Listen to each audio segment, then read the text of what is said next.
1983 में बामसेफ का गठन हुआ और 2022 चल रही 39 साल हो गया। आपका जो चुनाव है, जितने भी कर्मचारी हैं वही सबसे ज़्यादा हस्तक्षेप करते हैं। वो लोग जो है ना, जिनकी सेंट्रल में सरकार है, जिसमें राज्य में सरकार है, वो उनके प्रोटेक्शन में खड़ी है। सर्विसमैन ही कृष्ण कुमार हैं। ये इतनी राजनीति में हस्तक्षेप किए हैं कि आज ये अपनी पत्नी को विधानसभा चुनाव लड़ा रहे हैं। हमारा सीधा सीधा सवाल है, ये जो पढ़ा लिखा वर्ग है ना, SC ST का, जिसको बाबा साहब ने कहा कि मुझे पढ़े लिखे लोगों ने धोखा दिया, उसका संगठन चला रहे हैं, उसका संगठन बना रहे हैं। और एक बार काशीराम जी से भी अलग होकर हमने संगठन बनाया। 13 स्टेट में 140 जिलों में बामसेफ संगठन था, तो काशीराम जी ने मुलायम सिंह को मुख्यमंत्री बनवाया था। आज 567 जिलों में, 4000 से ज़्यादा तहसीलों में, 22,000 से ज़्यादा ब्लॉक में, 1.5 लाख से ज़्यादा गाँवों में फैलाया है। सिर्फ कागजों में, सिर्फ कागजों में 42 साल लग गया। आज भी संगठन आपका, आज भी आपकी बहुजन मुक्ति पार्टी के गाँवों में लोगों को नहीं पता है कि बहुजन मुक्ति पार्टी क्या है। हजारों लोग संगठन जितने थे NRC CA के खिलाफ कर रहे हैं और आप अपना बता रहे हैं। मैं तो केवल एक फैक्ट बता रहा हूँ कि बामसेफ के राष्ट्रीय अध्यक्ष का 200 करोड़ रुपए हर साल टर्नओवर है, लेकिन समाज दबे कुचले लोगों के लिए आउटगोइंग नहीं है, सिर्फ इनकमिंग। ये उन लोगों का कहना है। ये जो लोग कह रहे हैं वो रामखोर किस्म के लोग हैं। उनको कहो वो 200 करोड़ में एक नया पैसा तुम्हारा शामिल है तुम्हारा पैसा एक नया। ये इतना विशाल संगठन खड़ा कर दिया। ट्रस्ट का मतलब समाज का, ट्रस्ट का मतलब समाज की प्रॉपर्टी। ये बामसेफ में नहीं होता है। 2022 के विधानसभा चुनाव को लेकर के सरगर्मियां तेज हो चुकी है और इस वक्त समाचार भारत की टीम बलरामपुर में है। बलरामपुर में बहुजन मुक्ति पार्टी से बलरामपुर सदर सुरक्षित सीट से चुनाव उमा देवी लड़ रही हैं। इस वक्त हमारे साथ एक ऐसे शख्स हैं जो बामसेफ के राष्ट्रीय अध्यक्ष वामन मेश्राम साहब। सबसे पहले तो समाचार भारत में आपका स्वागत। धन्यवाद धन्यवाद धन्यवाद। आज जनसभा है, क्या तैयारियां हैं, किस तरीके से हो रहा है? तैयारियां बहुत तेजी से और बहुत ज़्यादा बड़ी तैयारी इन लोगों ने की है। ये हमारी विनिंग सीट है। विनिंग सीट जहाँ जहाँ है 6 और 7 चरणों में या 5 चरणों में, 5, 6, 7 में जहाँ विनिंग है वही जा रहा हूँ, हर जगह नहीं जा रहा हूँ। उत्तर प्रदेश में कितने सीटों पे चुनाव लड़ रहे हैं?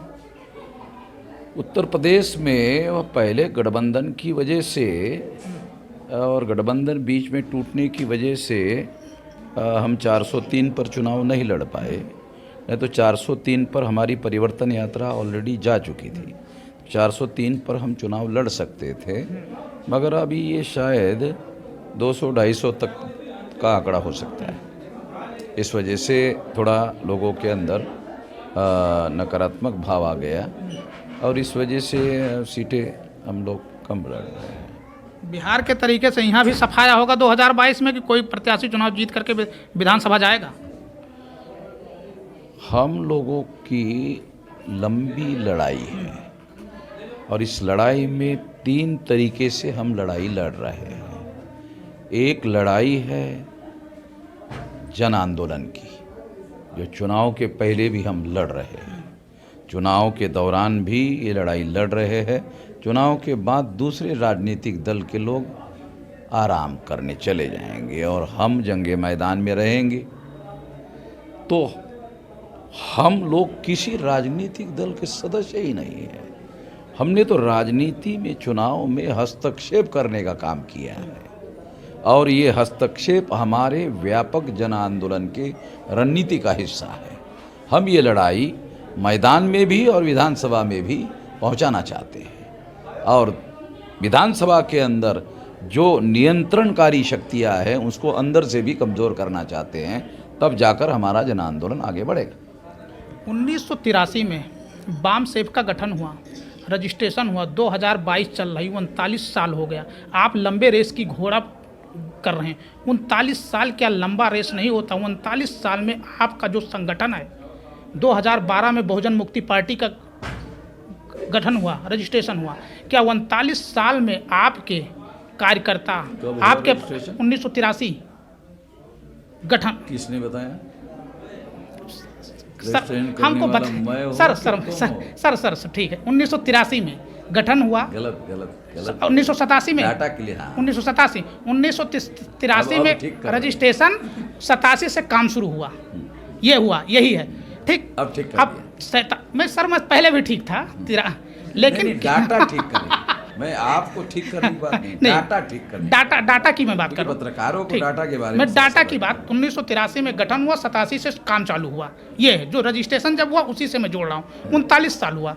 क्या लंबे रेस की घोड़ा 39 साल की संगठन 2022 में अपने बहुजन मुक्ति पार्टी के लिए आप बता रहे हैं हर बूथ पे, हर जगह अपना कार्यकर्ता, क्या तैयारी नहीं हो पाया? 39 साल हो गया। हम लोगों ने जो बेसिक और बुनियादी संगठन है वो है बामसेफ। बामसेफ मुलाजिमों का संगठन है, कर्मचारियों का संगठन है। और कर्मचारियों का संगठन और बूथ लेवल का संगठन, ये दो अलग अलग बातें हैं। बूथ लेवल का संगठन चुनावी रणनीति को ध्यान में रखते हुए बनाया जाता है। हमने कभी चुनावी रणनीति में हस्तक्षेप करने का काम नहीं किया है, पहली बार किया। तो पहली बार अंदर घुसने के बाद हम लोगों को बहुत सारी नई जानकारी मिली, बहुत सारी नई बातें सीखने को मिला। अरे ये तो बहुत सारी बातें हैं। तो उसके आधार पर हम लोग अभी बहुत सारी बातें समझ गए। अरे ये तो ऐसा मामला है। हमारा सवाल सीधा सर, बामसेफ नाम का जो कर्मचारियों का संगठन है उसको बना रहे थे, जो डायरेक्ट चुनाव में हस्तक्षेप करने का सिविल सर्विस कंडक्ट रूल के तहत काम नहीं कर सकता। आपको शायद कर्मचारी ना होने की वजह से सिविल सर्विस कंडक्ट रूल्स के बारे में आपको जानकारी से अवगत नहीं हो सकते। लेकिन आपका जो चुनाव है, जितने भी कर्मचारी है वही सबसे ज़्यादा हस्तक्षेप करते हैं।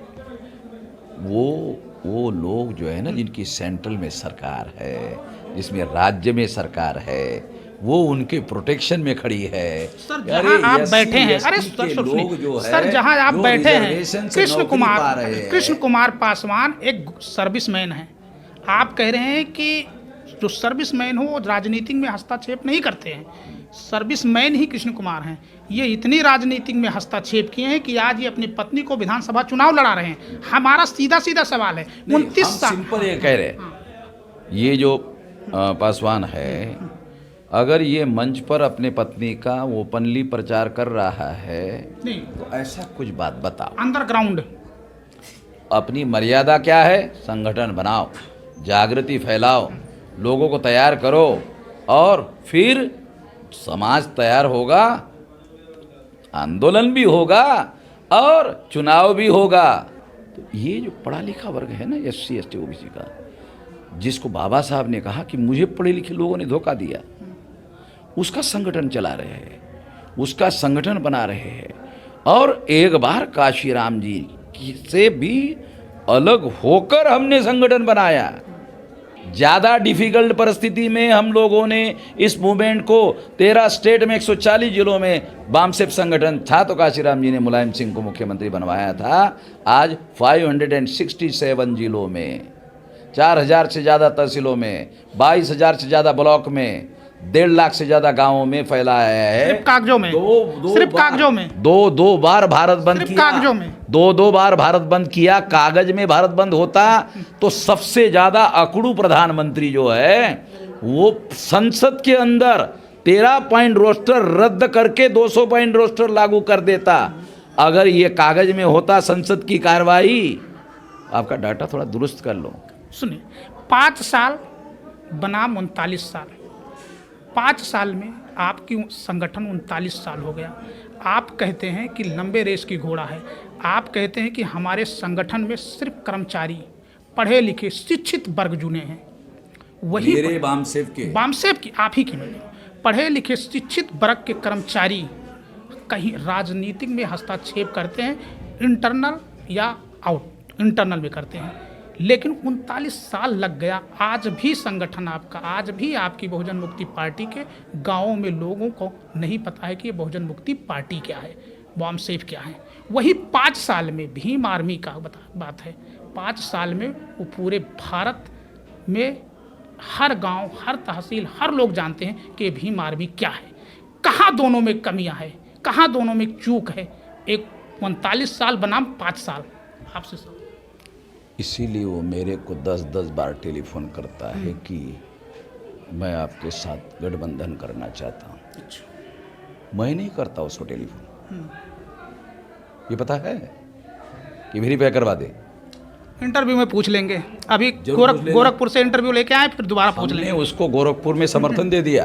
क्या वामन मेश्राम साहब सुनो पहले। गोरखपुर में सुनो चंद्रशेखर आजाद के लिए सुनो, आगे प्रेस सुनो। कॉन्फ्रेंस करेंगे, आगे सुनो। वहां जाएंगे प्रेस कि कॉन्फ्रेंस करके पहले वहां घोषित जाएंगे, चंद्रशेखर को प्रेस जिताने में कॉन्फ्रेंस अहम रोल करके अदा घोषित कर करेंगे। दिया।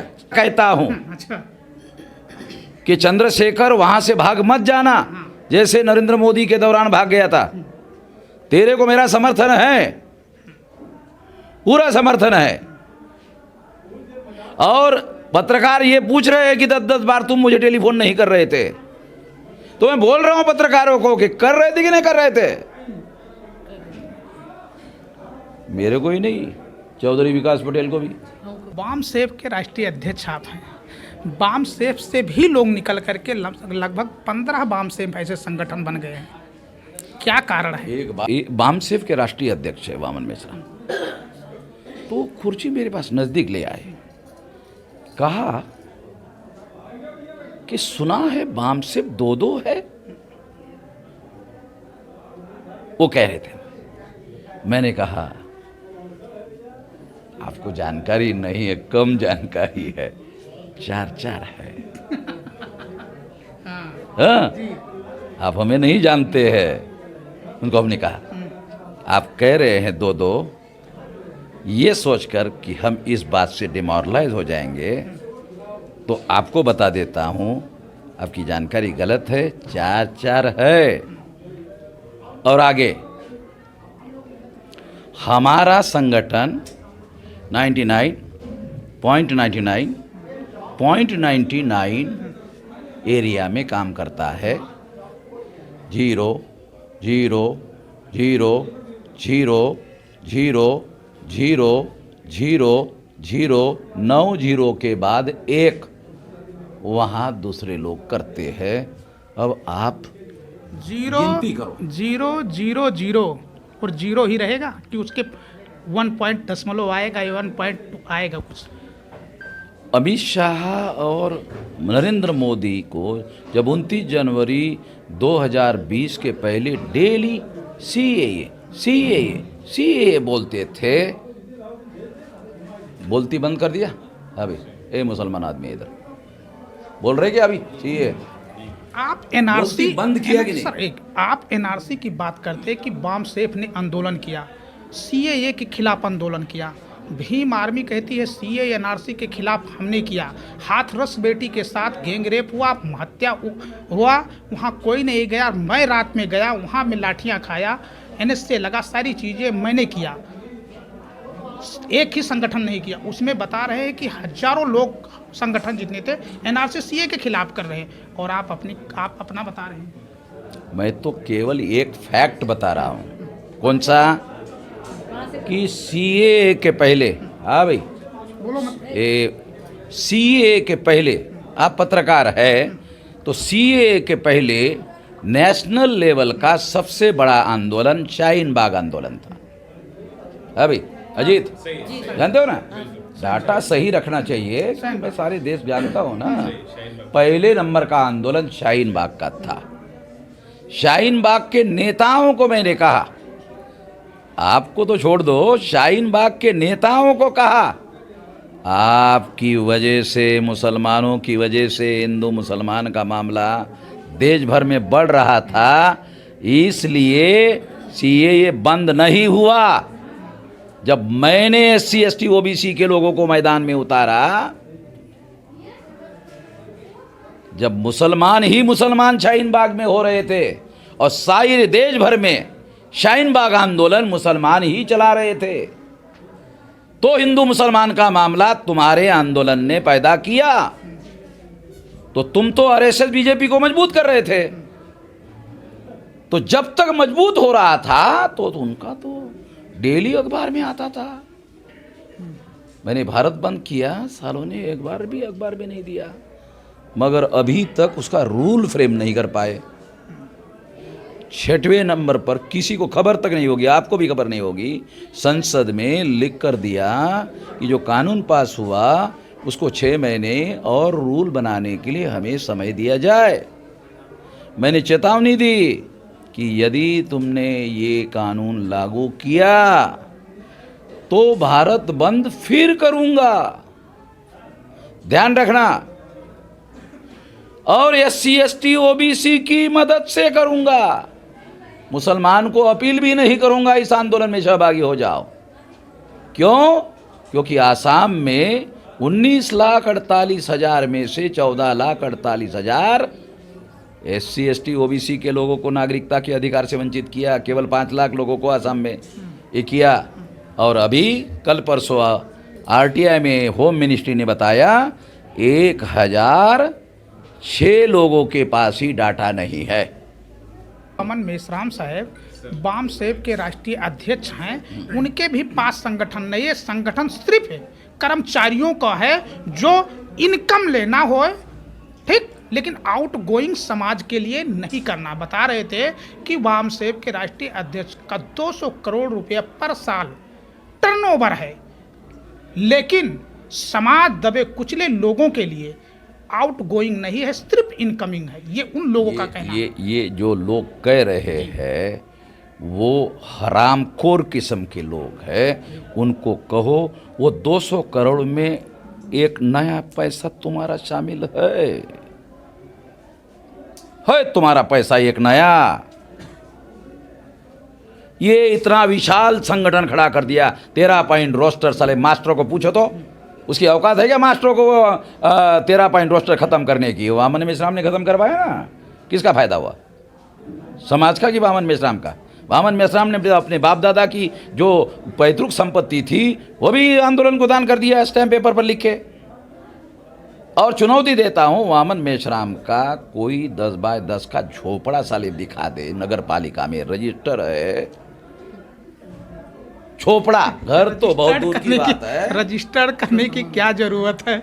जब संगठन के नाम से इतनी सारी चीजें खड़ी है तो रजिस्ट्रेशन। आपको कानून पता है, अंग्रेजों के समय से अभी भी चल रहा है ट्रस्ट एक्ट, सोसाइटी एक्ट। अगर वो ट्रस्ट की प्रॉपर्टी है तो मेरे मरने के बाद में मेरा बेटा, मेरी बीवी उसकी मालिक होगी। ट्रस्ट एक्ट समझते हो? किसका होगा? समाज का है ना। ट्रस्ट का मतलब समाज का, ट्रस्ट का मतलब समाज की प्रॉपर्टी, उसका मालिक कौन होगा? हमने जहां तक समझा हूं, ट्रस्ट और सोसाइटी में ट्रस्ट जो होता है वो जो लोग ट्रस्ट के मेंबर होते अपने उनका जाएगा, लेकिन जो NGO होता है उसमें चुनाव होगा 11 में, जिसके जितने पक्ष में लोग जाएंगे वही उसका राष्ट्रीय अध्यक्ष, वही प्रदेश अध्यक्ष, वही सारा चीज बनेगा। ये वामसेप में नहीं होता है। ट्रस्ट और NGO की जो आपने बात किया, मैं उसकी, अगर ट्रस्ट आपका है, अगर की बात नहीं कर रहा हूँ, ट्रस्ट की बात कर रहे हैं आप। मैं, एक है ट्रस्ट, एक है सोसाइटी। सोसाइटी रजिस्ट्रेशन एक्ट के आधार पर हमारा संगठन रजिस्टर है, समझे? दूसरा, उसमें जो भी प्रॉपर्टी इकट्ठा होती है संगठन के लोगों को इकट्ठा करने की इजाज़त कानूनन नहीं है, वो ट्रस्ट की प्रॉपर्टी है। यदि कोई हमारे नाम पर दिखा दे। नहीं सर, फिर हम थोड़ा सा कंफ्यूज यहाँ मत कीजिए, या तो सोसाइटी और ट्रस्ट। भाई देखो, आपको वकील से पूछना चाहिए ना, हम वकील नहीं है तो आपको बता देंगे। अब आ जाते हैं मुद्दे में। सेंट्रल गवर्नमेंट का ट्रस्ट एक्ट अलग है, सोसाइटी एक्ट अलग है। तो जो सोसाइटी में रजिस्ट्रेशन होता है उसमें जो संगठन होता है, यदि उनको कोई संपत्ति खरीदनी है खरीद सकता है, मगर वो ट्रस्ट बनाना होगा। पूछ लो वकील को भाई। अब आपकी क्लियर मुझे पता है। हाँ? देख सकते हैं ये थे वामन मेश्राम, जिनका साफ कहना है कि 2022 में जहां जहां हमारे अच्छे प्रत्याशी उनका प्रचार करेंगे, लेकिन अब वक्त बताएगा कि किस तरीके से बहुजन मुक्ति पार्टी 2022 में ताल तो ठोक रही है, लेकिन क्या बिहार के तरीके से यहां भी सफाया होगा या कोई चुनाव जीत कर जाएगा। वहीं गठबंधन की अगर बात किया जाए तो गठबंधन पे वामन मेश्राम साहब ने खुल करके बोला। वही दलित की बात हमने किया तो जो वोटर है, जो 22.5% है, अगर वो डिवाइजेशन होगा तो इसका फायदा किसको मिलेगा, ये तो 10 मार्च को जब ईवीएम खुलेगा तो पता चलेगा। मिथिलेश कुमार, समाचार भारत, बलरामपुर।